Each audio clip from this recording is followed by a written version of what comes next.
చిన్ని కథలు చెప్పనాకి స్వాగతం. అమ్మ చివరి కోరిక. ఒక చిన్న కథ.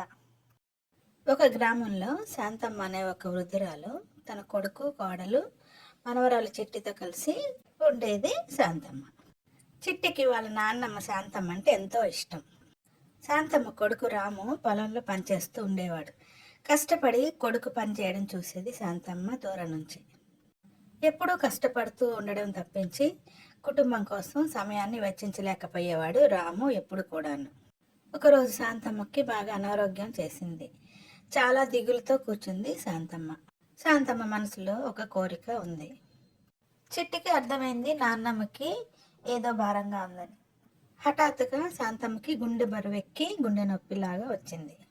శాంతమ్మ అవస్థపడడాన్ని చూసి దూరం నుంచి రాము పరిగెత్తుకుంటూ వచ్చాడు ఏమైందని. శాంతమ్మ కొడుకు రాముతో చెప్పింది ఇక తనకు చివరి రోజులు వచ్చాయి, తన చివరి కోరిక తీర్చమని. శాంతమ్మ పుట్టిన ఊళ్ళో గుడి ఉత్సవాలు జరుగుతున్నాయి, అక్కడికి వెళ్ళమని శాంతమ్మ రాముని అడిగింది. రాము తన భార్యతో చెప్పాడు తన తల్లి కోరిక తీర్చడానికి గ్రామం వెళ్లాల్సిందేనని. ఊరిలోకి ప్రవేశిస్తూనే రాము తన తల్లిని తన 2 చేతుల మీదుగా ఎత్తుకొని ఊరిలోకి తీసుకెళ్లాడు. ఊరంతా చూపిస్తూ ఇంటికి తీసుకొని వెళ్ళాడు శాంతమ్మని. ఆ రోజు నుంచి గుడిలోన ఉత్సవాలు ప్రారంభమయ్యాయి. గుడిలో పూజలు మొదలయ్యాయి. అందరూ ఉత్సాహంగా నాట్యం కూడా చేశారు. చిట్టి కూడా ఎగురుతూ ఆనందంగా గంతులేసింది. రాము భార్య కూడా గుడిలో పాటలు పాడింది.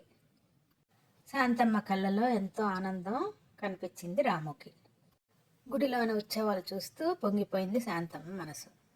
స్నేహితులతో గంతులేస్తున్న మనవరాలి చిట్టిని చూసి పొంగిపోయింది.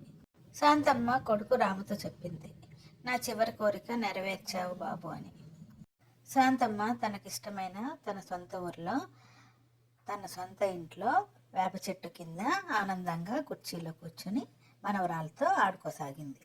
శాంతమ్మ దేవునికి మనసులో కృతజ్ఞతలు చెప్పుకుంది తన ఆఖరి కోరిక తీర్చినందుకు. శాంతమ్మ దేవుణ్ణి ప్రార్థన చేసుకుంటూ చెట్టు కిందనే విశ్రమిస్తూ అలా తుది శ్వాస విడిచింది.